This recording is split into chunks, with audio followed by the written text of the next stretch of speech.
이 사람과는 뭘 해도 안 맞는다. 사회에서 내 편을 늘리는 심리기술.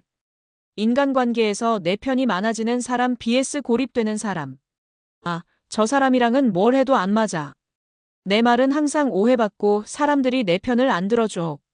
왜 어떤 사람은 쉽게 내 편을 만들어 성공하는데 나는 항상 외로운 걸까? 이런 고민 해본 적 있나요? 사회생활에서 가장 중요한 요소 중 하나는 내 편을 만드는 능력입니다. 협상할 때도 내 편이 많으면 원하는 결과를 얻는다. 직장에서 인정받는 사람들은 주변에 자연스럽게 따르는 사람들이 많다. 사업을 하거나 투자할 때도 좋은 기회는 결국 인간관계에서 온다. 반면 어떤 사람들은 아무리 노력해도 사람들과 잘 맞지 않고 결국 점점 외로워지며 중요한 기회를 놓치게 됩니다. 그렇다면 사회에서 내 편을 늘리는 사람들은 어떤 심리 기술을 사용할까요? 오늘은 사람들과 쉽게 연결되고 어떤 상황에서도 내 편을 늘리는 3가지 심리 기술을 알려드리겠습니다. 이 글을 읽고 나면 더 이상 인간관계로 스트레스 받지 않고 사회에서 원하는 결과를 얻을 수 있는 사람이 될 것입니다. 1. 상대방의 틀 안에서 말하라. 사람들은 내가 이해할 수 있는 사람을 따른다. 자기 논리만 고집하다 고립된 김민수 씨와 상대의 틀에서 접근해 내 편을 만든 이서진 씨.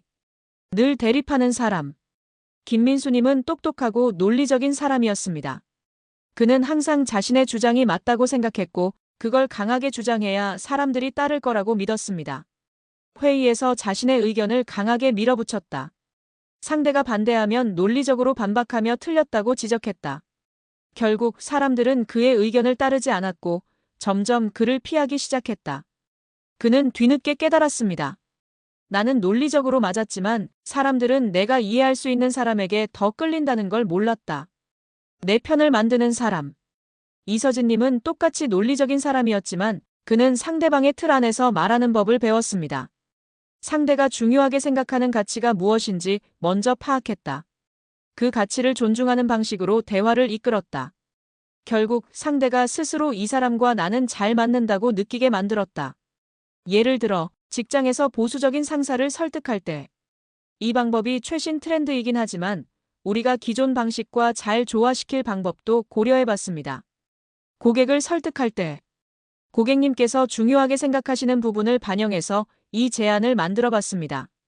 그녀는 단순히 내가 옳다고 주장하는 대신 상대방이 받아들일 수 있는 방식으로 이야기하면서 내 편을 만들었습니다. 그녀는 말합니다. 사람들은 내가 옳다고 해서 따르는 게 아니다. 그들이 이해할 수 있을 때만 따라온다. 2. 상대가 나와 닮았다고 느끼게 하라. 유사성이 강한 연결을 만든다. 관계를 깊게 만들지 못한 최민호 씨와 유사성을 활용해 관계를 강화한 박선영 씨.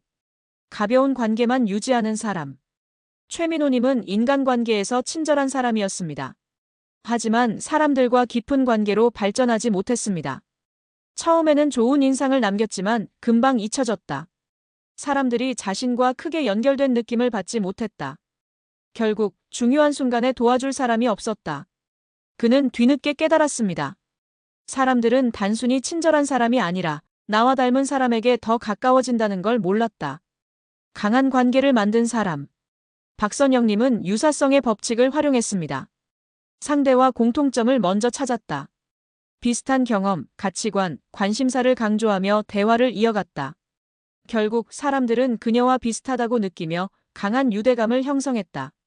예를 들어 비즈니스 미팅에서 저도 예전에 비슷한 프로젝트를 해봤어요.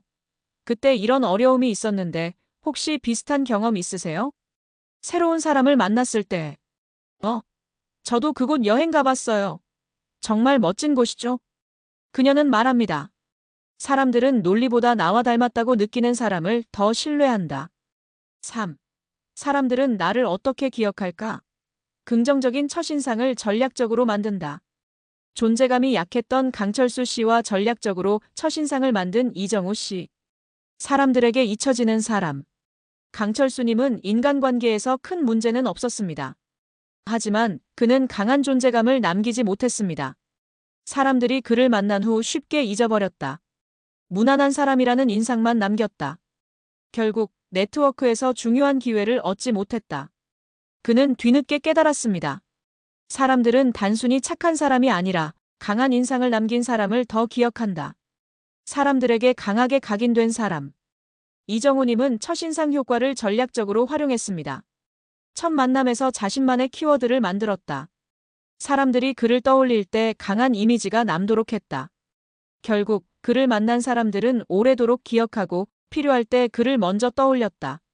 예를 들어 비즈니스 미팅에서 저는 문제 해결 전문가로 불립니다. 뭐든지 해결하는 게 제 특기죠. 사람들과 처음 만날 때 저는 새로운 아이디어를 찾는 걸 정말 좋아해요. 여러분은 어떤 아이디어를 좋아하세요? 그는 말합니다. 사람들은 좋은 사람을 기억하는 게 아니라 특별한 사람을 기억한다.